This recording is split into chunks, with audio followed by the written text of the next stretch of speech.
Hello commanders, welcome to Biomentors classes online. I am doctor Geetan Singh.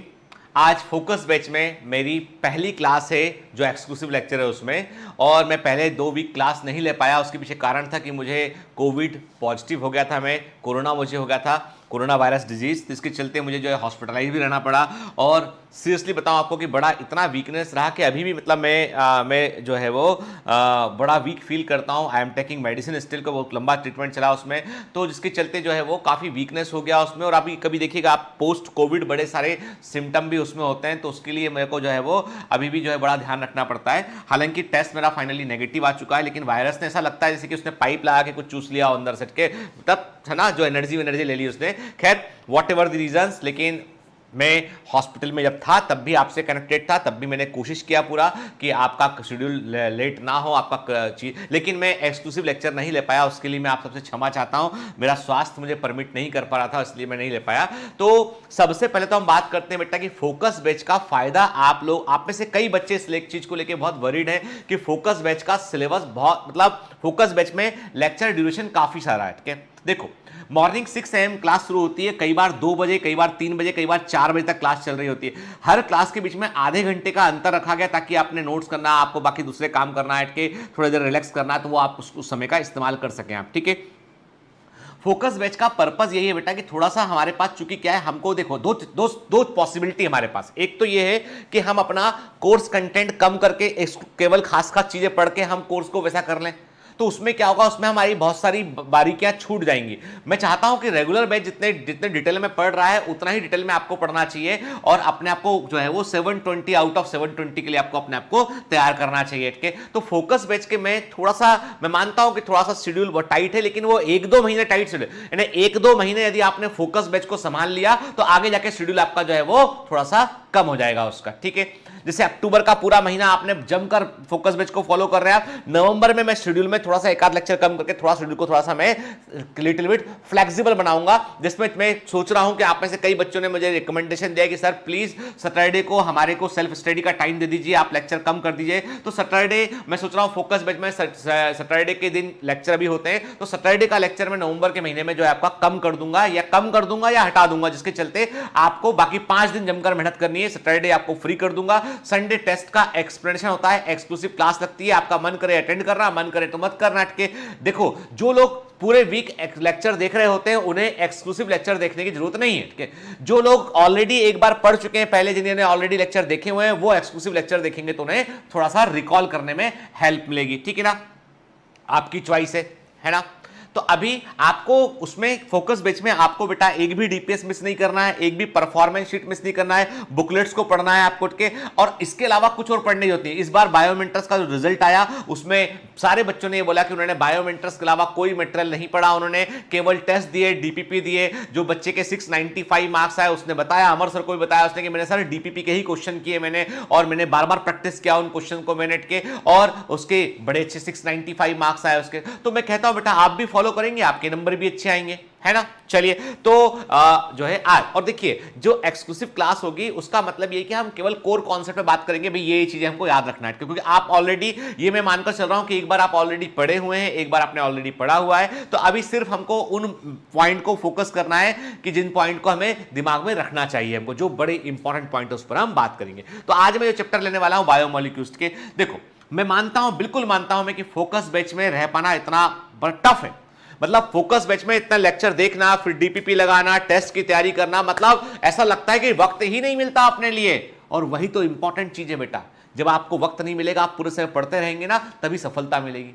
Comfort zone के बाहर निकलना पड़ेगा थोड़ा सा, है ना। ठीक है, पर अभी मेरा साथ दीजिए, अभी अक्टूबर खत्म होने तक मेरा साथ दीजिए, फिर नवंबर में मैं शेड्यूल को थोड़ा सा फ्लेक्सिबल करूंगा, कम करूंगा थोड़ा, ताकि आप भी जो है सांस लेने का वक्त आपको मिले बेटा। लेकिन अभी नहीं करेंगे तो फिर कभी करेंगे, बताओ मेरे को। अभी तो करना पड़ेगा ना बेटा हमको, तब तो हमारा कोर्स पूरा हो पाएगा, नहीं तो कोर्स कैसे पूरा करेंगे बताओ, है ना। बाकी नहीं तो कई बच्चे, कई लोग ऐसे कि हर महीना कोर्स लॉन्च करते हैं, हर महीना एक बैच लॉन्च करते हैं, भैया वो उनकी महिमा वो जाने, अपने बस की नहीं। अपन तो पूरा पढ़ाते हैं, अच्छे से पढ़ाते हैं, शिद्दत से पढ़ाते हैं, और वो तभी एग्जाम में बच्चा हमारा फोड़ के आता है। ठीक है, 1000 से ऊपर बच्चों का सिलेक्शन हुआ है, और ये तभी पॉसिबल है जब हम शिद्दत के साथ में पढ़ाएं और आप शिद्दत के साथ पढ़ें आप। ठीक है, चलिए, तो आज हमारा जो चैप्टर है वो क्या है बेटा, वो चैप्टर हमारा है बायो, जो है वो बायो मॉलिक्यूल्स हमारा चैप्टर है। ठीक है, उस पर हम बात करेंगे बेटा, ठीक है ना। चलिए, तो यहां पर देखो, अब देखो बेटा आपके सामने स्क्रीन पे क्या दिखाई पड़ रहा है, आपको स्क्रीन पे हम यहां पे देखें तो एक हमारे सामने टेबल 9.1 हमको दिखाई दे रहा है, ठीक है ना। अभी क्या हो गया है कि नीट में आपको बिल्कुल ढूंढ के ने जो नीट का पेपर है उसमें बेसिकली, नीट के पेपर में बेसिकली एनसीईआरटी जो है वो जमकर पूछी जा रही है के, और एनसीईआरटी में कई इंफॉर्मेशन ऐसी जो दे रखी होती है जो थोड़ी हिडन टाइप की होती है, वो हमें रिवील करना है एक्चुअली क्या। तो देखिए बेटा इस टेबल से हमको ये पता लगाना है कि लिविंग के अंदर, इस टेबल से ये पता लगा कि लिविंग के अंदर सबसे अधिक कौन सा एलिमेंट प्रेजेंट है। आप देख के बता सकते हैं, आपने कहा सर लिविंग के अंदर सबसे अधिक जो है वो ऑक्सीजन प्रेजेंट है, ठीक है ना, ठीक है।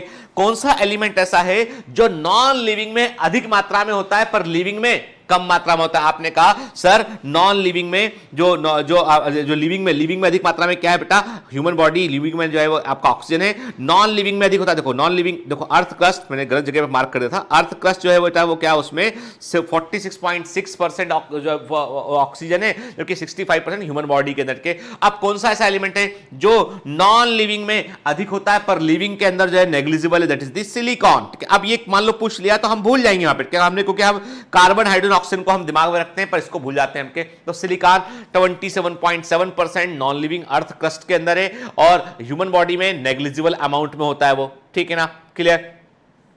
फिर यदि आप देखें हाइड्रोजन को तो मैंने कहा 0.14 और 0.5 का अंतर है, मतलब यहां पर हाइड्रोजन अधिक है, यहां पर कम हाइड्रोजन के। फिर मैंने कहा कार्बन ह्यूमन बॉडी में लिविंग के अंदर 18.5 है जबकि नॉन लिविंग में 0.03 के आसपास है। नाइट्रोजन लिविंग बॉडी में अधिक है, नॉन लिविंग में वेरी लिटिल के आसपास लिखा है, ठीक है, क्लियर। सल्फर की बात करें हम तो देखिए 0.03 और 0.3 सल्फर का 10 टाइम का अंतर है, नॉन लिविंग की तुलना में लिविंग में अधिक होता है। Sodium is more in non living earth crust में अधिक है सोडियम के, कैल्शियम अर्थ क्रस्ट में अधिक है, मैग्नीशियम जो है अर्थ क्रस्ट में अधिक है बेटा, क्लियर, ठीक है, और सिलिकॉन। तो ये छोटी सी जो इंफॉर्मेशन है ना, ये इंफॉर्मेशन दिया तो इससे कई सारे कंक्लूजन निकलते हैं, ये आपको दिमाग में रखना है बेटा के। देन टेबल 9.2 पर बात करते हैं हम। टेबल 9.2 क्या बोलता है आपसे, ये बतलाता है कि जो भी कांस्टेंट लिविंग टिश्यू के अंदर है वो किस फॉर्मूले में, किस फॉर्म में होते हैं। तो याद रखिएगा बेटा जो मिनरल आयन होते हैं वो आयनिक फॉर्म में पाए जाते हैं और आयनिक फॉर्म में ही वो एक्टिव होते हैं, जैसे सोडियम आयन के रूप में, पोटेशियम आयन के रूप में, calcium ion group, magnesium ion group के, वाटर H2O के फॉर्मेट के, और कंपाउंड NaCl का जो सोडियम क्लोराइड मिलेगा, सोडियम कैल्शियम कार्बोनेट मिलेगा आपको, फॉस्फेट मिलेगा आपको, सल्फेट मिलेगा आपको, के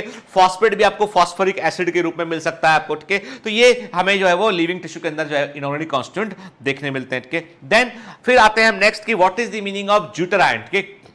ज्यूटर आयन क्या होता है, इसको समझते हैं। तो देखो बेटा मैंने आपको बताया था कि अमाइनो एसिड, देखो ज्यूटर आयन का कॉन्सेप्ट किससे जुड़ा हुआ है, ये जुड़ा हुआ है आपका बफर एक्शन से जुड़ा हुआ है, ठीक है। मैंने लेक्चर में एक्सप्लेन भी किया था कि ज्यूटर आयन का कॉन्सेप्ट एक प्रकार से बफर एक्शन से जुड़ा हुआ है कि अमाइनो एसिड जो होते हैं वे एक बड़ी वो पीएच के लिए सेंसिटिव होते हैं, उनका जो आर ग्रुप होता है, एल्काइल ग्रुप होता है, वो पीएच के लिए सेंसिटिव होता है के। तो जिसे मैंने कहा ना, कोई अमाइनो एसिड एसिडिक है, कोई बेसिक है, कोई न्यूट्रल है, ये उसके एल्काइल ग्रुप की प्रतिक्रिया पे, रिएक्शन पे, अभिक्रिया पे डिपेंड करता है। तो मैंने आपसे कहा जैसे देखिए एक अमाइनो एसिड है, एक अमाइनो एसिड क्या होता है बेटा, मैंने कहा ये कार्बन है, हाइड्रोजन है, ठीक है, ये उसका कार्बोक्सिलिक ग्रुप है, ये उसका क्या है, ये उसका जो है वो एमिनो ग्रुप है उसका ये, ठीक है, और ये इसका क्या है, एल्काइल ग्रुप है, ठीक है। जब इसको हमने किसी ऐसे मीडियम में रखा जिस मीडियम में हाइड्रोजन आयन अधिक है, जिस मीडियम में हाइड्रोजन आयन अधिक है, इसका मतलब मीडियम क्या है, मीडियम है एसिडिक, मीडियम है एसिडिक, ठीक है, जहां पर हमें फ्री हाइड्रोजन आयन मिल रहे होते हैं, यहां पे हमें फ्री हाइड्रोजन आयन मिल रहे होते हैं, ठीक है। तो क्या हुआ, तो ये हाइड्रोजन आयन को इस एमिनो ग्रुप ने एक्सेप्ट कर लिया, इसने इसको एक्सेप्ट कर लिया और ये प्लस बन गया के। तो मतलब ये हुआ कि पीएच, जो पीएच एसिडिक था उसमें से हाइड्रोजन आयन को एक एमिनो एसिड ने जोड़ के अपने आप को प्लस चार्ज के रूप में कन्वर्ट कर लिया और उसने क्या किया, उसने उस हाइड्रोजन आयन के इफेक्ट को कम कर दिया, मतलब एसिडिक चेंजेस को रोकने की कोशिश की इसने। बफर एक्शन के समान है कि नहीं, जो पीएच के परिवर्तन को रोके वो बफर एक्शन के समान है। चलिए ये हमने कहा, लेकिन अब उल्टी बात करते हैं हम बोलते हैं कोई ऐसा मीडियम है जहां पर कि हाइड्रोक्सिल आयन फ्री प्रेजेंट है, हाइड्रोक्सिल आयन प्रेजेंट है, मतलब जो है एल्कलाइन मीडियम है। एल्कलाइन मीडियम है तो क्या हुआ कि ये COH ग्रुप ने क्या किया, इसने अपना हाइड्रोजन इसको दिया उसने, और क्या बन गया, वाटर मॉलिक्यूल बाहर निकल गया और ये नेगेटिव चार्ज में चला गया। मतलब इसने क्या किया, इसने अपना हाइड्रोजन बाहर निकाला, वाटर मॉलिक्यूल बनवा दिया और नेगेटिव चार्ज हो गया। कहने का मतलब यह है कि अमाइनो एसिड जब पीएच एसिडिक रहा तो अमाइनो एसिड प्लस आयन के रूप में व्यवहार किए, जब पीएच जो है वो एल्कलाइन रहा तो वो कैसा व्यवहार किए, वो नेगेटिव आयन के रूप में व्यवहार किए। लेकिन देयर इज अ पीएच जिसको हम बोलते हैं आइसो इलेक्ट्रिक पीएच बोलते हैं। ये एक बड़ा अद्भुत पीएच है, ठीक है। हर अमाइनो एसिड के लिए आइसो इलेक्ट्रिक पीएच का मान अलग अलग होता है। तो आइसो इलेक्ट्रिक पीएच वो पीएच होता है जिसमें कि एक अमाइनो एसिड का खुद का हाइड्रोजन आयन निकलता है यहां से और इस पे आके जुड़ जाता है। तो एक तरफ बन गया माइनस चार्ज बन गया, एक तरफ प्लस चार्ज बन गया। It behaves like a dipole के समान ये व्यवहार करता है, ठीक है। और इसे बोलते हैं ज्विटर आयन अवस्था बोलते हैं। क्या बोलते हैं इसको? ज्विटर आयन अवस्था बोलते हैं। ये कब देखने मिलता है बेटा? ये हमको आइसो इलेक्ट्रिक पीएच में हमको देखने मिलता है, ठीक है। फिर we have certain type of molecules, इनके स्ट्रक्चर के बारे में पता होना चाहिए हमको के। तो हमने क्या बोला आपसे कि 6 कार्बन रिंग आपको कहां देखने मिल रही है? ग्लूकोज में देखने मिल रही है आपको के। 5 कार्बन रिंग देखने मिल रही है आपको कहां देखने? राइबोज में आपको देखने मिल रही है बेटा के। तो हम देख रहे हैं ये C6H12O6 C6H12O6 के, देखिए आप C5H10O5 राइबोज के अंदर देख रहे हैं। Ribose is 5 carbon sugar and glucose is 6 carbon sugar, ठीक है ना, क्लियर। फिर हम देख रहे हैं बेटा ये हमें अमाइनो एसिड दिखाई पड़ रहे हैं। अमाइनो एसिड में जो है अमाइनो ग्रुप जो कार्बोक्सिलिक ग्रुप, ठीक है, वो सेम होता है। कार्बन अल्फा कार्बन सेम होता है। जो फर्क पड़ता है उसमें फर्क पड़ता है किससे? वो पड़ता है आर ग्रुप से, वेरिएबल ग्रुप से, जिसको हम एल्काइल ग्रुप बोलते हैं। इसमें ग्लाइसिन में हाइड्रोजन होता है। Glycine is the only symmetrical amino acid जो कि ऑप्टिकल आइसोमरिज्म को शो नहीं करता है। एलिनिन में मिथाइल ग्रुप होता है और सीरीन में जो होता है आपका CH2OH ग्रुप होता है। याद रखना। देखो बेटा सब भूल जाना लेकिन इन 3 को नहीं भूलना, इंपॉर्टेंट है, वेरी वेरी इंपॉर्टेंट, भूलना नहीं, क्या। फिर पामिटिक एसिड में हमने क्या कहा? हमने कहा कि ये पामिटिक एसिड है बेटा, और उस पामिटिक एसिड में हमने क्या कहा कि ये फैटी एसिड होता है एक तरह का। और हमने कहा कि इसका formula CH2 square 14 and COH के। तो ये पामिटिक एसिड का फॉर्मूला याद रखिए। ग्लिसरॉल है ये के, हमने आपसे कहा ग्लिसरॉल, इसमें ये एक तरह का अल्कोहल है, OH ग्रुप दिखाई पड़ रहा है इसमें के। ये क्या है बेटा? ट्राइग्लिसराइड है। ट्राइग्लिसराइड में क्या होता है कि एक ग्लिसरॉल में 3 फैटी एसिड जुड़ जाते हैं तो उससे ट्राइग्लिसराइड बनता है। जब एक फैटी एसिड को हम फॉस्फेट से रिप्लेस करते हैं तो फॉस्फोलिपिड बनता है, ठीक है। फॉस्फोलिपिड में क्या होता है कि हम क्या करते हैं बेटा, एक फैटी एसिड को हम फॉस्फेट से रिप्लेस कर देंगे तो क्या बन जाएगा? तब जो है वो फॉस्फोलिपिड। तो फॉस्फोलिपिड में क्या होता है? 2 फैटी एसिड होते हैं, 2 फैटी एसिड फॉस्फोलिपिड के अंदर होते हैं बेटा, जबकि ट्राइग्लिसराइड में 3 फैटी एसिड होते हैं, ठीक है। फिर ये कोलेस्ट्रॉल होता है बेटा। कोलेस्ट्रॉल याद रखिएगा इसका इमेज, इसमें 17 कार्बन रिंग देखने मिलती है। साइक्लोपेंटेनो पर हाइड्रोफेनेंथ्रीन रिंग क्या होती है? ये साइक्लोपेंटेनो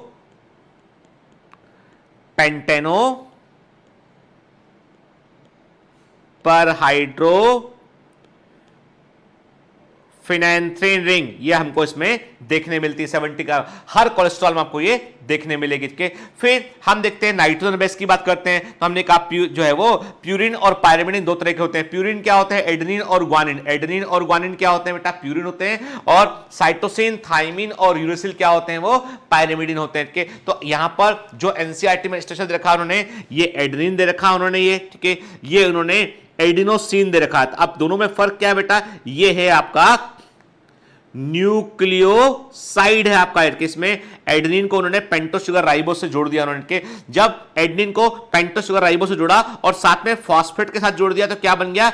एडिनाइलिक एसिड बन गया, जो कि न्यूक्लियोटाइड है बेटा, याद रखना के। तो ये इमेजेस को सही क्रम में, बनने के सही क्रम में जमा आने को भी बोल सकते हैं आपसे उठ के। तो क्या देखा हमने? पहले आपने एडेनिन को देखा, जब वो पेंटो शुगर के साथ जुड़ गया तो एडेनोसिन बन गया, न्यूक्लियोसाइड बन गया। फिर फॉस्फेट जुड़ गया तो वो न्यूक्लियोटाइड में कन्वर्ट हो गया उठ के। फिर हम देख रहे हैं ये यूरोसिल है और ये आपका यूरिडिन के, यूरोसिल है। और जब ये पेंटो शुगर से जुड़ा तो क्या बन गया? यूरिडिन बन गया, जो कि न्यूक्लियोसाइड होता है, ठीक है। फिर जब इससे फॉस्फेट जुड़ेगा तो ये यूरिडाइलिक एसिड बन जाएगा, न्यूक्लियोटाइड में ये कन्वर्ट हो जाएगा, ठीक है, ठीक है। फिर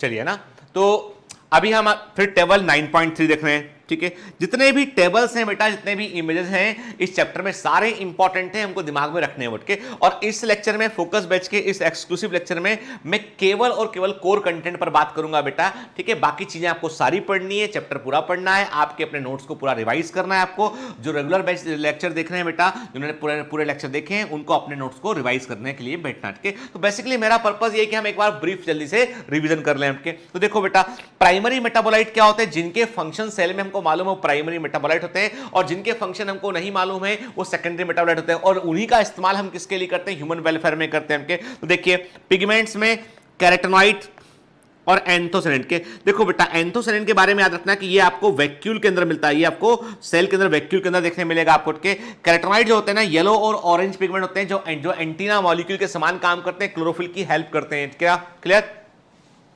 एल्कलाइड, मॉर्फिन और कोडीन पोपी प्लांट से मिलता है, ठीक है, अफीम के पौधे से मिलता है बेटा। Morphine is a powerful painkiller, शक्तिशाली पेनकिलर होता है। Codeine is a antitussive, codeine जो होता है वो एक्सपेक्टोरेंट होता है, खांसी की दवा के रूप में उसका इस्तेमाल करते हैं हम। टर्पेनॉइड जो है मोनोटर्पिन और डाइटर्पिन, ये भी एक्सक्रीटरी प्रोडक्ट होते हैं, एक तरीके से सेकेंडरी मेटाबोलाइट होते हैं, प्लांट से मिलते हैं। Essential oil, lemon grass oil cymbopogon citratus plant से मिलता है। लेमन ग्रास ऑयल जो है ये एक प्रकार का हम कहते हैं एसेंशियल ऑयल होता है, जिसका इस्तेमाल हम एरोमा थेरेपी के लिए भी करते हैं, ठीक है। टॉक्सिन्स जो है वो एवरिन और रिसिन, खतरनाक टॉक्सिन होते हैं। रत्ती एब्रस प्रोक्टोरस से जो है हमको एवरिन मिलता है, और रिसिनस कम्युनिस अरंडी के पौधे से हमको रिसिन मिलता है। दोनों शक्तिशाली पॉइजन होते हैं, ठीक है ना।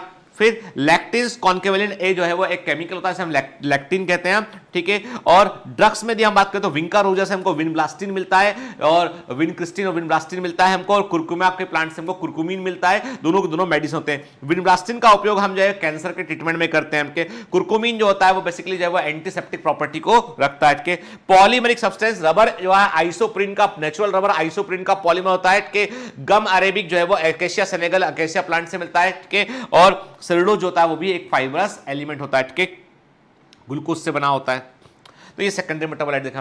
फिर 9.4 table average composition of cell की बात करें बेटा, यहां पे हम तो याद रखिएगा कि एक नॉर्मल फिगर ये है कि सेल के अंदर 70 से लेकर 90% तक वाटर होता है, 10 से 15% प्रोटीन होता है, इसमें 3% कार्बोहाइड्रेट होता है, इसमें लिपिड 2% होता है, न्यूक्लिक एसिड 5 to 7% होता है। और ये एक्सपेक्टेड क्वेश्चन है नीट 2021 का, मैं कह रहा हूं मतलब कह रहा हूं, आएगा मतलब आएगा। मैंने क्रैश कोर्स जब लिया था नीट 2020 का, मैंने कहा था कि कोलेजन सबसे अधिक मिलने वाला प्रोटीन फाइबर है, वो एग्जाम में आएगा मतलब आएगा। लेक्चर हेडलाइन वो देख सकते हैं आपके, और वो आया एग्जाम के अंदर, ठीक है ना। इसलिए बिल्कुल जो बता रहा हूं दिमाग में रखिए उस चीज को, ठीक है।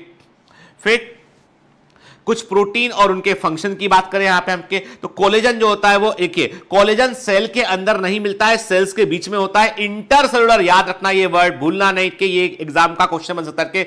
ग्राउंड सब्सटेंस होता है, बेसिकली जो कनेक्टिव टिश्यू होते हैं, जो हमारे टिश्यू होते हैं बॉडी में, उनमें सबसे कॉमन जो प्रोटीन देखने मिलता है हमें सेल्स के बीच में, वो कोलेजन प्रोटीन होता है। कोलेजन प्रोटीन जो है, कोलेजन जो होता है इट्स ए ट्रिपल हेलिक्स, ये एक प्रकार का ट्रिपल हेलिक्स होता है, ये ट्रिपल हेलिक्स होता है, ठीक है ना। रामचंद्रन, GN रामचंद्रन ने इसके स्ट्रक्चर के बारे में बतलाया था। ट्रिप्सिन एक एंजाइम होता है, डाइजेस्टिव सिस्टम में देखने मिलता है हमको। इंसुलिन एक हार्मोन होता है जो पैंक्रियास से निकलता है, पैंक्रियास की beta cells of islands of Langerhans से निकलता है वो, उठ के। फिर एंटीबॉडी जो होते हैं बेटा, इम्यूनोग्लोबिन होते हैं, वो इंफेक्शन से फाइट करने में रोल प्ले करते हैं, वो भी प्रोटीन से बने होते हैं। और GLUT4 ऑलरेडी एग्जाम में जो है वो आ चुका, 2019 में आ चुका बेटा। GLUT4 जो होते हैं वो ग्लूकोज ट्रांसपोर्ट में हेल्प करने वाले रिसेप्टर होते हैं, जो प्रोटीन से बने होते हैं, ठीक है। Collagen is the most abundant protein in animal world, ठीक है, याद रखना ये नीट 2020 का क्वेश्चन है। और 21 के लिए क्वेश्चन दिमाग में रख लीजिए इस बात को आप, ठीक है, कि आपका rubisco is the most abundant protein in whole of the biosphere, के पूरे बायोस्फीयर में सबसे अधिक मिलने वाला जो प्रोटीन है वो रुबिस्को, हाईएस्ट में मिलने वाला प्रोटीन है वो क्या है वो बेटा, वो है रुबिस्को। क्लियर, ठीक है। Then this is the image of the glycogen. याद रखना बेटा, ग्लाइकोजन हुआ, सेलुलोज हुआ, ग्लूकोज के पॉलीमर है।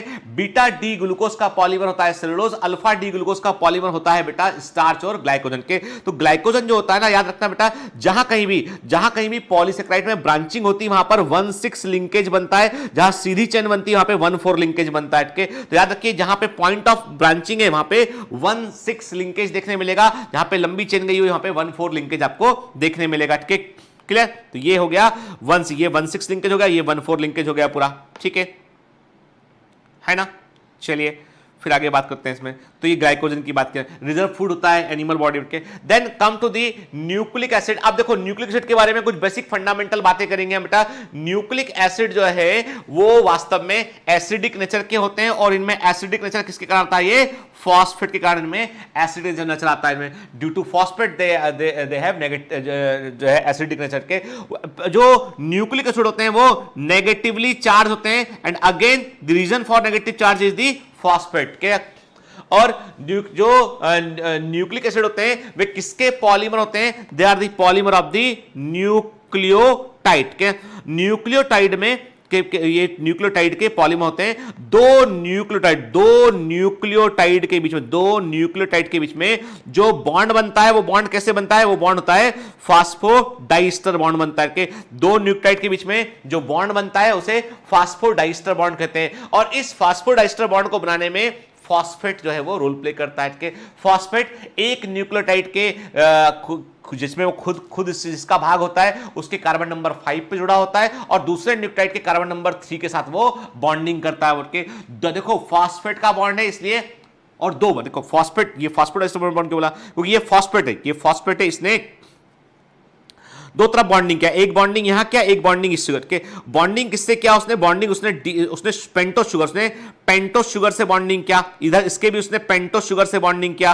तो ईस्टर बॉन्ड शुगर के बीच में बनता है, शुगर से बनता है। तो फॉस्फेट ने दो ईस्टर बॉन्ड बनाया उसने, इसलिए फास्फोडाइस्टर बॉन्ड बोला उसको हमने के। लेकिन यदि एग्जामिनर बोलता है आपसे फास्फो ईस्टर बॉन्ड, सुनना बात ध्यान से, ये गलती करते हैं एग्जाम में के। एग्जामिनर ने आपसे फास्फो ईस्टर बॉन्ड बोला तो please consider only a single nucleotide. क्या करना है? जब आपसे वो फास्फो ईस्टर बॉन्ड बोलेगा तो एक न्यूक्लियोटाइड को कंसीडर करना है आपको। जब फास्फोडाइस्टर बॉन्ड बोलेगा तो दो न्यूक्लियोटाइड कंसीडर करना है आपको, कि दो के बीच बनेगा वो। समझ गए बात को? ठीक है। तो एक न्यूक्लियोटाइड में फॉस्फेट का जो बॉन्ड है वो फास्फोडाइस्टर बॉन्ड नहीं है। एक न्यूक्लियोटाइड के अंदर वो फास्फो ईस्टर बॉन्ड है। लेकिन एक पॉलीमर बनेगा जब न्यूक्लिक एसिड का, तो उसकी दो न्यूक्लियोटाइड के बीच में क्या है? फास्फोडाइस्टर बॉन्ड है। अरे भाई डाई मतलब दो होता है ना, ठीक है। चलिए फिर प्रोटीन के स्ट्रक्चर की बात करें तो प्रोटीन में प्राइमरी स्ट्रक्चर किससे बनता है? पेप्टाइड बॉन्ड से बनता है बेटा, ठीक है। पेप्टाइड बॉन्ड क्या होता है? ये CONH bond is the peptide bond होता है, ठीक है। पेप्टाइड प्रोटीन का शुरुआत में एक एमिनो ग्रुप N एंड होगा, और लास्ट में क्या होगा? लास्ट में C एंड होगा प्रोटीन का, ठीक है। याद रखिएगा, कार्बोक्सिल ग्रुप लास्ट में रहेगा और एक एमिनो ग्रुप सब पहले रहेगा इसमें के। तो CONH दी पेप्टाइड बॉन्ड के प्राइमरी स्ट्रक्चर बनता है। प्रोटीन को आप गर्म करते हैं, आपके नॉर्मल आप टेम्परेचर बढ़ाते हैं तो सबसे पहले हाइड्रोजन बॉन्ड टूटते हैं उसके। फिर तो कारण यह है कि हाइड्रोजन बॉन्ड टूटने पर उसका सेकेंडरी स्ट्रक्चर जो है वो डिस्टर्ब आता है, उसका टर्सरी स्ट्रक्चर उसका डिस्टर्ब आता है। तो सबसे अधिक इन्हें हम ऐसा मानते हैं कि तापमान में जो एंजाइम होते हैं वो टेम्परेचर के लिए सेंसिटिव होते हैं। उसके पीछे कारण ये होता है कि उसकी हाइड्रोजन बॉन्डिंग और वो तापमान बढ़ाने पर हाइड्रोजन बॉन्डिंग टूट जाती है और एल्काइल ग्रुप डिफरेंट प्रकार से उसके बिहेव करने लगते हैं। लेकिन प्राइमरी स्ट्रक्चर ये प्राइमरी स्ट्रक्चर जो होता है ये कंपैरेटिवली, ये देखें हम, प्राइमरी स्ट्रक्चर जो होता है ये कंपैरेटिवली ये स्टेबल है, कंपैरेटिवली ये स्टेबल है। इन सारे स्ट्रक्चर में ये स्टेबल होता है, ठीक है। Secondary structure is the least stable, क्योंकि इसमें केवल हाइड्रोजन बॉन्डिंग होती है। तापमान बढ़ाने पर हाइड्रोजन बॉन्ड आसानी से टूट जाते हैं। कि अल्फा हेलिक्स हुआ, बीटा प्लेटेड शीट हुआ, ये क्या होते हैं? ये सेकेंडरी स्ट्रक्चर होते हैं। टर्सरी स्ट्रक्चर किससे बनता है? हाइड्रोजन बॉन्डिंग और डाइसल्फाइड बॉन्ड से बनता है। डाइसल्फाइड बॉन्ड प्रोटीन में स्टेपल के समान काम करते हैं, प्रोटीन के 3D स्ट्रक्चर को बनाए रखने में रोल प्ले करते हैं। देन क्वार्टरली स्ट्रक्चर जो है वो जब एक से अधिक पॉलीपेप्टाइड चेन आपस में जुड़ती है तो क्वार्टरली स्ट्रक्चर बनता है बेटा, ठीक है ना। तो प्रोटीन का स्ट्रक्चर हमें दिमाग में रखना है कि प्राइमरी स्ट्रक्चर में कौन सा बॉन्ड है, सेकेंडरी में कौन सा बॉन्ड है। प्राइमरी में पॉलीपेप्टाइड बॉन्ड है बेटा, पेप्टाइड बॉन्ड है। सेकेंडरी में हाइड्रोजन बॉन्ड है, टर्सरी में hydrogen bond, wonder wall forces और डाइसल्फाइड बॉन्ड है। और क्वार्टरली स्ट्रक्चर में जो है वो इन्हीं अट्रैक्शन बॉन्ड के थ्रू वो आपके पॉलीपेप्टाइड चेन आपस में जुड़े होते हैं, ठीक है। फिर nature of bond linking monomer in A poly. आप देखिए सिंपल सी बात है, आपको ग्लाइकोसिडिक बॉन्ड कहां देखने मिलेगा? आपको ग्लाइकोसिडिक बॉन्ड कहां देखने मिलेगा? आपको शुगर मॉलिक्यूल के बीच में देखने मिलेगा आपको, के पेप्टाइड बॉन्ड कहां देखने मिलेगा? आपको अमाइनो एसिड के बीच में आपको पेप्टाइड बॉन्ड देखने मिलेगा आपको, क्या। फिर मैं आपसे कहता हूं बेटा कि आपको जो है वो ईस्टर बॉन्ड कहां देखने मिलेगा? आपको शुगर मॉलिक्यूल में, फैट में आपको देखने मिलेगा, ईस्टर बॉन्ड देखने मिलेगा, के। फिर हम कहते हैं आपसे कि आपको फॉस्फोडाइस्टर बॉन्ड या फॉस्फोईस्टर बॉन्ड कहां देखने मिलेगा? न्यूक्लियोटाइड में देखने मिलेगा फॉस्फोईस्टर बॉन्ड, और दो न्यूक्लियोटाइड के बीच में फॉस्फोडाइस्टर बॉन्ड हमको देखने मिलेगा, ठीक है।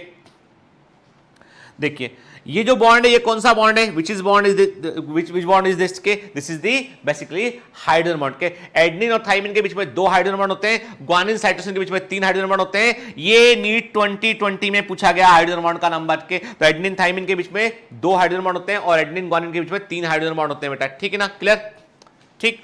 और ये जो दूरी है डीएनए की, इस दूरी को क्या बोलते हैं, इसे डायमीटर ऑफ डीएनए कहते हैं। इट इज 20 एंगस्ट्रॉम होता है इसके, और एक फेरे की लंबाई कितनी होती है, एक फेरे की लंबाई इसकी 34 एंगस्ट्रॉम होती है। उसमें 10 पेयर ऑफ न्यूक्लियोटाइड देखने मिलते हैं, 2 पेयर ऑफ न्यूक्लियोटाइड के बीच की दूरी कितनी होती है, 3.4 एंगस्ट्रॉम होती है। इसे हम एक्सियल राइज कहते हैं उसको, ठीक है।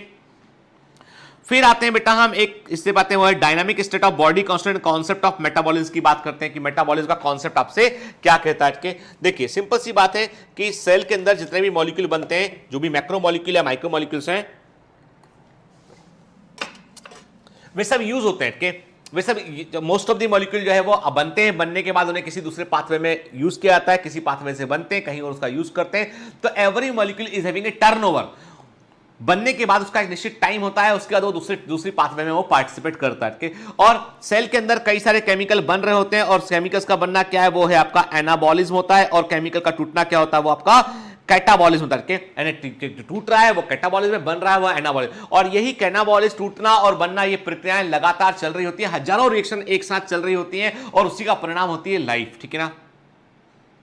और इन रिएक्शन को एक साथ हम क्या बोलते हैं, मेटाबॉलिज्म बोलते हैं। तो हर एक मॉलिक्यूल का अपना एक टर्नओवर होता है, सेल के अंदर मेटाबॉलिज्म होती है, याद रखना है हमको यहाँ पे, ठीक है। फिर कैटलाइज्ड रिएक्शन का मतलब क्या होता है, कई अभिक्रियाएं ऐसी होती है जिनको पूरा करने के लिए एक बायोलॉजिकल मिडिलमैन की या कैटलिस्ट की रिक्वायरमेंट होती है। बायोलॉजिकल सिस्टम में जो कैटलिस्ट होते हैं वो होते हैं एंजाइम्स। बायोलॉजिकल सिस्टम में जो कैटलिस्ट होते हैं वो एंजाइम होते हैं। और एंजाइम कैसे काम करते हैं, एक्टिवेशन एनर्जी को कम करके एंजाइम काम करते हैं, क्लियर, ठीक है बेटा, है ना। तो एंजाइम आर दी बायोकैटलिस्ट को बायोलॉजिकल मिडिलमैन कहते हैं हमके।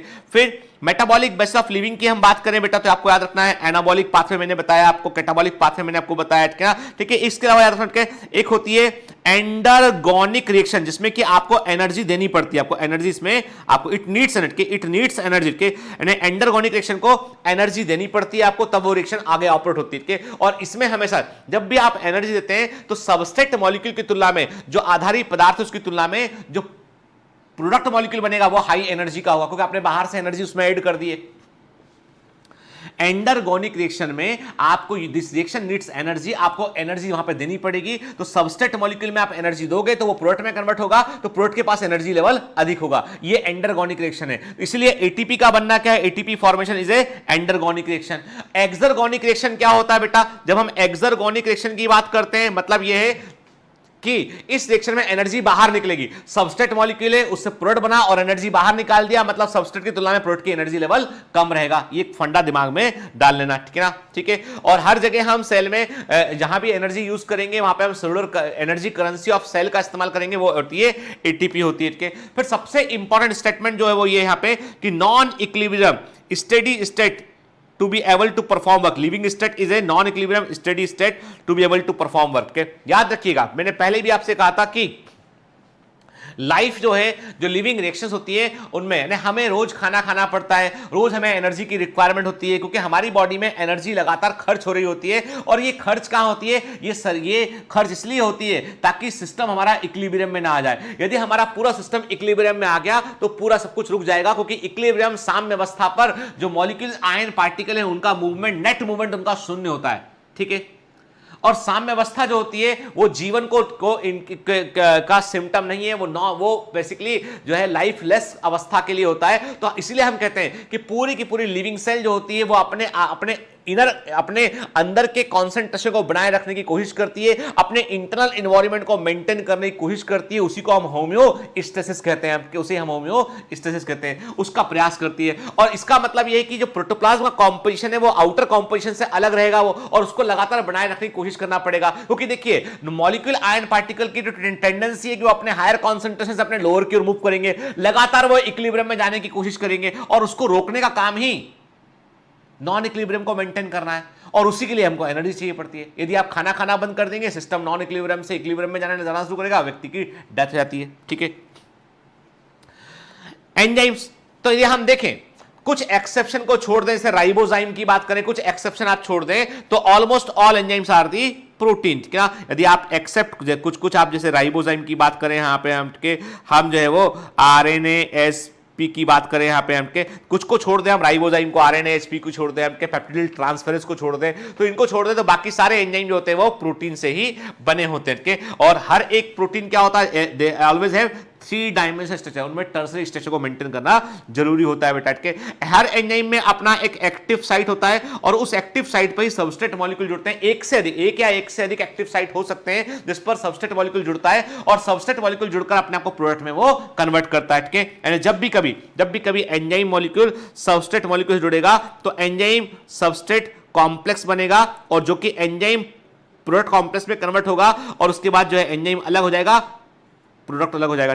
एंजाइम रिएक्शन में यूज नहीं होते हैं, बार बार रीयूज होते हैं। वो सबस्ट्रेट मॉलिक्यूल को इसने प्रोडक्ट में कन्वर्ट किया, पहले एंजाइम सबस्ट्रेट कॉम्प्लेक्स बना, फिर एंजाइम प्रोडक्ट कॉम्प्लेक्स बना। ये दोनों अनस्टेबल होते हैं, बनने के बाद आगे लगातार बढ़ते रहेंगे और फाइनली स्टेबल प्रोडक्ट जो है वो बन जाता है। किसी भी एंजाइम कैटालाइज्ड रिएक्शन को, कोई भी, देखिए सिंपल सी बात है, कोई भी केमिकल रिएक्शन को चालू करने के लिए, उसे स्टार्ट करने के लिए, उसे बिगिन करने के लिए आपको एक नियत अमाउंट ऑफ एनर्जी की रिक्वायरमेंट होती है ताकि मॉलिक्यूल आयन पार्टिकल आपस में रिएक्ट कर सके और उस एनर्जी को हम बोलते हैं एक्टिवेशन एनर्जी। किस चीज को एक्टिवेट करती है वो केमिकल रिएक्शन को एक्टिवेट करने वाली एनर्जी होती है, उसको हम एक्टिवेशन एनर्जी कहते हैं, कि उसकी रिक्वायरमेंट होती है। एंजाइम जब काम करते हैं तो वो एक्टिवेशन एनर्जी को, एनर्जी रिक्वायरमेंट को वो कम करके काम करते हैं, मतलब एंजाइम कम एनर्जी में रिएक्शन को आगे बढ़ा सकते हैं। तो बेसिकली जब एंजाइम काम करते हैं तो एंजाइम क्या काम करते हैं बेटा, वो एक्टिवेशन एनर्जी को कम करके काम करते हैं। देखिए activation energy without enzyme and with, this is the important graph. ये आपका ग्राफ जो है वो इंपॉर्टेंट ग्राफ है और मैंने आपको ग्राफ वाले क्वेश्चन दिए हुए हैं डीपीएस के अंदर बेटा, और वो इंपॉर्टेंट क्वेश्चन है। तो क्या देख रहे हैं आप यहां पे, कॉन्सेप्ट ऑफ एक्टिवेशन एनर्जी की बात करें यहां पे हम, तो मैंने कहा कि सबस्ट्रेट मॉलिक्यूल को रिएक्टिव स्टेट में डालने के लिए कि वो सबस्ट्रेट मॉलिक्यूल रिएक्शन करे और वो प्रोडक्ट में कन्वर्ट हो, आपको निश्चित अमाउंट एनर्जी का देना पड़ता है। वो एनर्जी का अमाउंट एक्टिवेशन एनर्जी होता है और उसको ही कम करके एंजाइम काम करता है, मतलब एंजाइम कैटालाइज्ड रिएक्शन कंपैरेटिवली कम एनर्जी में ऑपरेट हो जाती है और इसलिए वो फास्टर रिएक्शन होती है वो। ठीक है, क्लियर। फिर जब एंजाइम पर हम यदि बात करते हैं कि क्या इफेक्ट पड़ता है, व्हाट काइंड ऑफ इफेक्ट जो है वो, किस तरह का इफेक्ट एंजाइम मैकेनिज्म पर पड़ता है, टेम्परेचर का, पीएच का, तो याद रखना है हमको कि वे सारे इफेक्ट जो प्रोटीन के थ्री डायमेंशनल स्ट्रक्चर पर पड़ते हैं वही एंजाइम पर पड़ते हैं, क्योंकि हर एंजाइम का अपना एक निश्चित पीएच, एक ऑप्टेन, दिस इज दी बेसिकली ये टॉप है, पीक है, वो क्या है, ये इसका ऑप्टिमम पीएच, ये ऑप्टिमम पीएच को वो शो करता है कि ये ऑप्टिमम के, और this is the range of pH के, यानी किस पीएच रेंज में एंजाइम काम करता है। यदि पीएच उससे रेंज उससे कम होगा तो एंजाइम बिल्कुल ही काम नहीं करेगा, अधिक होगा तो भी काम नहीं करेगा।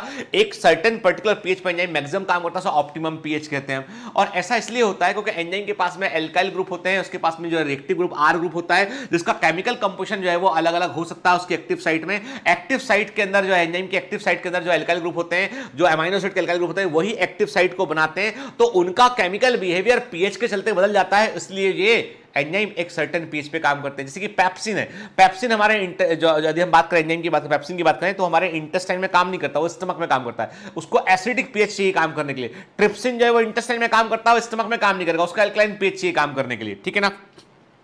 टेम्परेचर की बात करें तो टेम्परेचर का इफेक्ट सिंपल सा है कि जो प्रोटीन होते हैं, यदि बहुत हाई टेम्परेचर होगा, लो टेम्परेचर होगा तो प्रोटीन इनएक्टिव हो जाते हैं, और हाई टेम्परेचर पर प्रोटीन जो है वो कोगुलेट कर जाते हैं, और इसीलिए हम कहते हैं कि हर जो है एंजाइम जो होते हैं, मोस्ट ऑफ द एंजाइम जो होते हैं, उनका एक ऑप्टिमम पीएच लेवल होता है। तो हम कहते हैं कि 20 डिग्री सेल्सियस से लेकर 45 डिग्री सेल्सियस जो है is the best temperature for enzyme action. और जैसे हमारी ह्यूमन बॉडी की बात करें तो सबसे अधिक एंजाइम हमारे लिए suitable temperature 37 degree Celsius temperature suitable होता है। ठीक है, टेम्परेचर को आप बढ़ाएंगे तो एंजाइम सिस्टम धीमे धीमे फेल होने लगता है। ठीक है, फिर this is the one of the important graph. ये ग्राफ क्या शो करता है, ये concentration of substrate enzyme action पे शो करता है। ये बतलाता है कि एंजाइम एक्शन यानी एंजाइम में जो भी, यदि आपने एक निश्चित एक फिक्स आपने एंजाइम कॉन्सेंट्रेशन रखा है और सबस्ट्रेट का कॉन्सेंट्रेशन लगातार आप बढ़ा रहे हैं, तो इनिशियली रेट ऑफ रिएक्शन बढ़ेगा, लेकिन एक लेवल के बाद रेट ऑफ रिएक्शन जो है वो आगे नहीं बढ़ पाएगा, उसके पीछे फ्लैट हो जाएगा, आगे नहीं बढ़ेगा एक लेवल के बाद। उसके पीछे कारण इसके पीछे ये है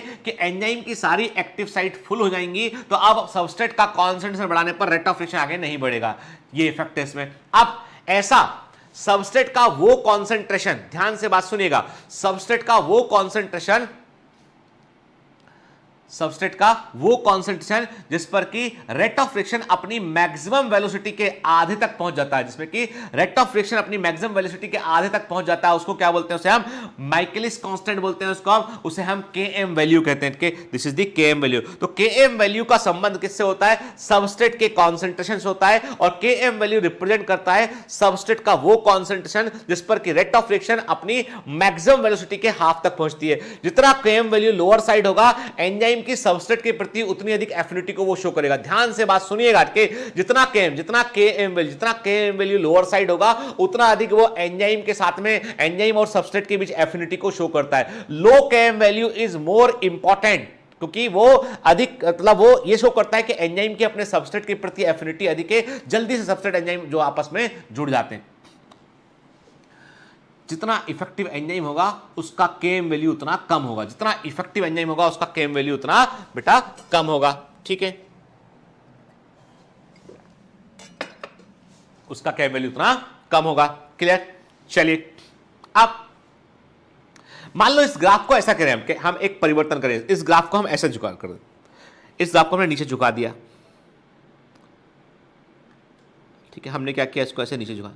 व्हाट इज, क्या शो कर रहा है, ये शो कर रहा है प्रेजेंस ऑफ इनहिबिटर। याद रखना ये, मतलब यहां पे इनहिबिटर प्रेजेंट है, कोई ऐसा केमिकल कुछ ऐसा हो गया है जिससे कि ग्राफ नीचे, मैक्सिमम वेलोसिटी पे ग्राफ को यदि वो मेंटेन रहता तो कोई इनहिबिटर नहीं है, लेकिन नीचे गिर रहा है, मतलब यहां पर इनहिबिटर प्रेजेंट है। दिमाग में रखना बात, ठीक है ना, ऐसा एक क्वेश्चन मैंने डीपीपी में दिया हुआ है आपको, ठीक है। The catalytic cycle of an enzyme का क्या है, सबस्ट्रेट मॉलिक्यूल एक्टिव साइट से ज्वाइन करेगा, फिट करेगा ऑस्मेट के, फिर उसके बाद क्या होगा, वो सबस्ट्रेट मॉलिक्यूल का एंजाइम शेप को चेंज करेगा, ठीक है, उसे प्रोडक्ट में, एंजाइम प्रोडक्ट कॉम्प्लेक्स में कन्वर्ट करेगा, प्रोडक्ट को रिलीज कर देगा, देख चुके ऑलरेडी इसको हम, ठीक है ना, क्लियर। फिर मैंने कहा आपसे कॉन्सेंट्रेशन ऑफ सबस्ट्रेट के बारे में बात किया अभी हमने के, अभी मैंने आपसे कहा बेटा कि देखिए, हाँ याद रखिएगा, एंजाइम जो होते हैं वो सैचुरेशन इफेक्ट को शो करते हैं, एंजाइम जो है वो सैचुरेशन इफेक्ट को शो करते हैं। इसका मतलब ये होता है कि लगातार सबस्ट्रेट का कॉन्सेंट्रेशन बढ़ाने पर एक पॉइंट ऐसा आता है जहां पर कि एंजाइम की सारी की सारी एक्टिव साइट फुल हो जाते हैं और अधिक आप जो है वो रेट ऑफ रिएक्शन नहीं बढ़ सकता, इसको सैचुरेशन इफेक्ट कहते हैं हमके। देयर आर सर्टेन केमिकल्स जो एंजाइमेटिक एक्शन को जो है वो रोक सकते हैं, उसको रेट ऑफ रिएक्शन को कम कर सकते हैं, उन्हें हम इनहिबिटर कहते हैं। ऐसे केमिकल जो एंजाइमेटिक रिएक्शन पर नेगेटिव इफेक्ट डालते हैं, उसको स्लो डाउन करते हैं, उन्हें हम इनहिबिटर कहते हैं। इनहिबिटर जो है वो इनहिबिशन तीन तरह का होता है, एक होता है कॉम्पिटिटिव इनहिबिशन, दूसरा होता है बेटा जो है, तो दूसरा एक होता है कॉम्पिटिटिव इनहिबिशन, दूसरा होता है नॉन कॉम्पिटिटिव इनहिबिशन, तीसरा होता है फीडबैक इनहिबिशन के। तो इनहिबिटर इनहिबिशन करते हैं बेटा के। कॉम्पिटिटिव इनहिबिटर क्या होते हैं, ये एंजाइम की एक्टिव साइट के लिए कॉम्पिट करते हैं। जैसे मैंने आपसे कहा कि ये क्या करते हैं, ये सबस्ट्रेट मॉलिक्यूल के समान दिखाई पड़ते हैं लेकिन ये प्रोडक्ट में कन्वर्ट नहीं होते, यानी ये समझ लीजिए कि जो कॉम्पिटिटिव इनहिबिटर होते हैं उनकी और सबस्ट्रेट मॉलिक्यूल की जो है वो सिमिलरिटी होती है, दोनों एक्टिव साइट पे जाके जुड़ते हैं। जब सबस्ट्रेट मॉलिक्यूल जुड़ेगा तो प्रोडक्ट बनेगा, जब इनहिबिटर जुड़ेगा तो प्रोडक्ट नहीं बनेगा, ठीक है। ये कॉम्पिटिटिव इनहिबिशन है। कॉम्पिटिटिव इनहिबिशन को ओवरकम करने के लिए आपको मीडियम के अंदर सबस्ट्रेट का कॉन्सेंट्रेशन बढ़ा दोगे तो आप कॉम्पिटिटिव इनहिबिशन को आप मिनिमाइज कर दोगे। कारण यह है कि सबस्ट्रेट के जुड़ने की प्रोबेबिलिटी बढ़ जाएगी। तो ये रिवर्सिबल टाइप का इनहिबिशन होता है, ठीक है, ठीक। फिर इसका एग्जांपल क्या है, इसका एग्जांपल एनसीईआरटी में दे रखा है बेटा, इसका एग्जांपल एनसीईआरटी में दे रखा है आपका सक्सिनिक जो है वो आपका, हाँ ये दिखा है इसमें, inhibition of succinic dehydrogenase by malonate, ठीक है, which closely resemble to the substrate molecule of succinate in structure। ये पॉइंट याद रखना नीट 2021 के लिए, यानी एंजाइम सक्सिनिक डिहाइड्रोजनेज जो होता है उसका इनहिबिशन करता है, मेलोनिक एसिड करता है, क्योंकि वो सक्सिनिक एसिड के समान वो आपको दिखाई पड़ता है, ठीक है, सक्सिनिक एसिड के समान वो दिखाई पड़ता है, ठीक है, कॉम्पिटिटिव। और इस कॉम्पिटिटिव इनहिबिशन की फिनोमेना का ही यूज करके हमने कई सारी दवाओं को डेवलप भी किया हुआ है, ठीक है, क्लियर। फिर जब नॉन कॉम्पिटिटिव इनहिबिशन की बात करते हैं तो नॉन कॉम्पिटिटिव इनहिबिशन, जैसे मैंने आपसे कहा साइनाइड है, साइनाइड क्या करता है, एंजाइम प्रोटीन को स्ट्रक्चर में चेंज कर देगा। तो नॉन कॉम्पिटिटिव इनहिबिशन क्या करते हैं, प्रोटीन को जो एंजाइम है, प्रोटीन है या एंजाइम है, उसको वो डैमेज करते हैं और वो एक्टिव साइट के लिए कॉम्पिट नहीं करते, वो एंजाइम को डिमॉर्फ कर देंगे, डैमेज कर देंगे परमानेंटली, के तो वो नॉन कॉम्पिटिटिव इनहिबिशन होता है। जैसे कि साइनाइड पॉइजनिंग की बात करें हमके। फीडबैक इनहिबिशन में ये होता है कि ऐसे एंजाइम जो फीडबैक इनहिबिशन करते हैं उनमें दो साइट होती है, एक एक्टिव साइट होती है, दूसरा एलोस्टेरिक साइट होती है, ठीक है। एलोस्टेरिक साइट जो होती है उस पर प्रोडक्ट मॉलिक्यूल जुड़ता है, एक्टिव साइट पर सबस्ट्रेट मॉलिक्यूल जुड़ता है। अब मान लो मीडियम में प्रोडक्ट बढ़ गया जहां रिएक्शन चल रही वहां प्रोडक्ट अधिक बन गया तो प्रोडक्ट के जुड़ने की संभावनाएं बढ़ जाएंगी, तो एंजाइम बंद हो जाएगा। एंजाइम बंद हो जाएगा तो प्रोडक्ट मॉलिक्यूल जो बना होगा किसी पर्पस के लिए बना होगा उसको सेल यूज कर लेगी, जैसे ही वो कम होगा फिर से एंजाइम सिस्टम चालू हो जाएगा। तो इसे फीडबैक इनहिबिशन कहते हैं। तो फीडबैक इनहिबिशन में जो इनहिबिटर होता है वो प्रोडक्ट मॉलिक्यूल होता है। फिर एंजाइम के हम क्लासिफिकेशन की बात करते हैं, एंजाइम के हम वर्गीकरण की बात करते हैं। तो एंजाइम को बेटा हम क्या करते हैं, इसको हम जो है वो इसको हम जो है 6 क्लास में बांटते हैं। 6 क्लास में बांटते हैं, हर एक 4 से लेकर 13 सब क्लास होते हैं हर एक क्लास के अंदर, और इसको 4 डिजिट नंबर में हम शो करते हैं, 4 डिजिट नंबर में इसको हम शो करते हैं। ठीक है, तो एंजाइम जो होते हैं बेटा, उन एंजाइम की यदि हम बात करें तो एंजाइम को हम 6 बड़े क्लास में बांटते हैं, और हर एक क्लास में 4 से लेकर 13 तक जो है सब क्लास होते हैं, और 4 डिजिट नंबर में एंजाइम कोड जो है, एंजाइम कोड होता है, जैसे मैंने कहा 1:1:1 कैसे इसको हम जो है वो शो होते हैं। एंजाइम कोड जो होता है ये 4 डिजिट में शो किया जाता है। नंबर 1 सबसे पहला होते हैं ऑक्सीडोरिडक्टेज और डिहाइड्रोजेज, जो कि इलेक्ट्रॉन ट्रांसफर में जो है वो इन्वॉल्व होते हैं, ऑक्सीडेशन रिडक्शन रिएक्शन में ये भाग लेते हैं। के तो डिहाइड्रोजनेज जो एंजाइम होता है वो इस ग्रुप में आता है। के तो जो रेस्पिरेटरी चेन के एंजाइम होते हैं बेसिकली किस में आते हैं, वो रेस्पिरेटरी चेन के एंजाइम जो है वो आपको इस ग्रुप में आते हैं। के फिर ट्रांसफरेंस क्या करते हैं, ये ग्रुप को ग्रुप ट्रांसफर करते हैं, एक केमिकल से दूसरे केमिकल में ग्रुप ट्रांसफर करते हैं। हाइड्रोलिसिस क्या करते हैं, ये हाइड्रोलिसिस करते हैं, ये डाइजेशन में रोल प्ले करते हैं हाइड्रोलिसिस होते हैं। लाइस क्या करते हैं, ये ग्रुप को रिमूव करते हैं विथआउट हाइड्रोलिसिस के अलावा ये ग्रुप को रिमूव करते हैं, लाइस होते हैं। आइसोमरेज क्या करते हैं, ये जो स्ट्रक्चर है कोई भी मॉलिक्यूल का स्ट्रक्चर है उसके अंदर ये इंटरनल चेंजेस करते हैं, परिवर्तन करते हैं, उसके बॉन्ड के अंदर परिवर्तन करते हैं, तो आइसोमर को क्रिएट करते हैं। लाइगेजेस क्या होते हैं, लाइगेजेस ऐसे एंजाइम होते हैं जो दो कंपाउंड को आपस में जोड़ते हैं, उसमें लिंकिंग करते हैं, बॉन्ड को बनाते हैं, उन्हें हम लाइगेज बोलते हैं। जैसे कि डीएनए लाइगेज की बात करें हमके, तो आपको याद रखना है ऑक्सीडोरिडक्टेज, ट्रांसफेरेज, हाइड्रोलिजेज, लाइस, आइसोमरेज और आपके लाइगेजेस। तो लाइगेजेस जो है वो ग्रुप 6 में आता है। ठीक है बेटा, है ना। Now come to the cofactor क्या होते हैं बेटा, तो कई बार क्या होता है कि कोई एंजाइम जो होता है उसमें नॉन प्रोटीन भाग भी देखने मिलता है। एंजाइम के प्रोटीन भाग को बोलते हैं बेटा हम एपो एंजाइम, एंजाइम के प्रोटीन भाग को बोलते हैं हम एपो एंजाइम कहते हैं। और एंजाइम के नॉन प्रोटीन भाग को क्या बोलते हैं, इसको हम जो है इसको हम बोलते हैं कोफैक्टर, इसको हम बोलते हैं कोफैक्टर बोलते हैं। और इनके जुड़ने पे क्या बनता है, इनके जुड़ने पे होलो एंजाइम बनता है। और ये कोफैक्टर जो है वो 3 तरह के होते हैं, देखिए कहां लिखा इसमें, हाँ ये 3 kind of cofactors are may be identified. Prosthetic group होते हैं, को एंजाइम होते हैं और मेटल आयन होते हैं। तो प्रोस्थेटिक ग्रुप होते हैं बेटा कोफैक्टर में, या को एंजाइम होते हैं या मेटल आयन होते हैं। अब देखो बेटा इसके बारे में ना आपको कोई बुक, केवल एनसीईआरटी के पॉइंट को आपको दिमाग में रखना, बड़े इंपॉर्टेंट पॉइंट है, एग्जाम में ये पूछे जाते हैं। कि प्रोस्थेटिक ग्रुप जो होते हैं वो ऑर्गेनिक कंपाउंड होते हैं, ये याद रखना है। ठीक है, ठीक है। ये दूसरे कोफैक्टर से अलग इसलिए होते हैं क्योंकि ये टाइटली बाउंड होते हैं, एपो एंजाइम से ये टाइटली बाउंड करते हैं, मतलब बाकी दूसरे कोफैक्टर टाइटली बाउंड नहीं करते होंगे। ठीक है, एग्जाम्पल इसका है पेरोक्सिडेज और कैटलेज, पेरोक्सिडेज एंड कैटलेज में which catalyse the breakdown of hydrogen peroxide water to water and oxygen. Heme is the prosthetic group के, तो हीम, एंजाइम, कैटलेज और पेरोक्सिडेज का जो कोफैक्टर है वो हीम ग्रुप है, याद रखना इस चीज को बेटा। ठीक है ना, ये इंपॉर्टेंट इंफॉर्मेशन है, 2021 लिख लीजिए यहाँ पे। क्या फिर को एंजाइम क्या होते हैं, ये ऑर्गेनिक कंपाउंड होते हैं के, और ये मोस्टली विटामिन के डेरिवेटिव होते हैं। और ये इसमें लिखा है their association with apo enzyme is only transient, मतलब जब काम पड़ता है तो जुड़ जाते हैं, जब काम नहीं पड़ता हट जाते हैं। यानी पूरे समय परमानेंटली ये जुड़े हुए नहीं रहते हैं, कि जब काम पड़ेगा जुड़ जाएंगे और जो काम होने के बाद हट जाएंगे, ट्रांजिएंट होते हैं उठके। क्लियर, और मोस्टली विटामिन के ये डेरिवेटिव होते हैं। एग्जाम्पल इसका क्या है बेटा, इसका एग्जाम्पल क्या है, इसका एग्जाम्पल है, अरे इसका एग्जांपल क्या होता है, इसका एग्जांपल जो है आपका है कोएंजाइम। मैंने आपसे कहा ना कि coenzyme nicotinamide, adenine dinucleotide, NAD और एनएडीपी, जिसमें कि विटामिन नियासिन पाया जाता है इसमें के, विटामिन B12 के डेरिवेटिव जनरल होते हैं। फिर आते हैं मेटल आयन पे, आते हैं मेटल आयन जो होते हैं वो भी बेटा एक्टिविटी के जरूर होते हैं। और याद रखिएगा मेटल आयन जो होते हैं बेसिकली वो इसलिए इंपॉर्टेंट होते हैं कि ये जो एंजाइम का जो एक्टिव साइट है और जो सबस्ट्रेट मॉलिक्यूल है उन दोनों के बीच में बॉन्ड बनाने में ये रोल प्ले करते हैं, which form coordination bond to with side chain of at the active site and the same time with the substrate molecule। मतलब कई बार एक्टिव साइट को अपने सबस्ट्रेट मॉलिक्यूल से जुड़ने के लिए एक मेटल आयन की हेल्प करने लेनी होती है, और ये मेटल आयन दो तरफा बॉन्ड मारते हैं, एक तब ये एंजाइम से बॉन्ड मारते हैं, एक तब सबस्ट्रेट मॉलिक्यूल से ये बॉन्ड करते हैं, बनाते हैं, कोऑर्डिनेशन बॉन्ड मारते हैं, ठीक है। इसलिए इनको हटा देने के बाद में यदि आपने इसको हटा दिया, यदि आपने मेटल एंजाइम मेटल कोफैक्टर है, मेटल आयन किसी एंजाइम का कोफैक्टर है, आपने उसको हटा दिया तो एंजाइम की एक्टिविटी कंप्लीटली बंद रहेगी, नहीं काम कर पाएगा वो, क्योंकि वो बॉन्ड नहीं बना पाएगा। क्या लिखा है इसमें?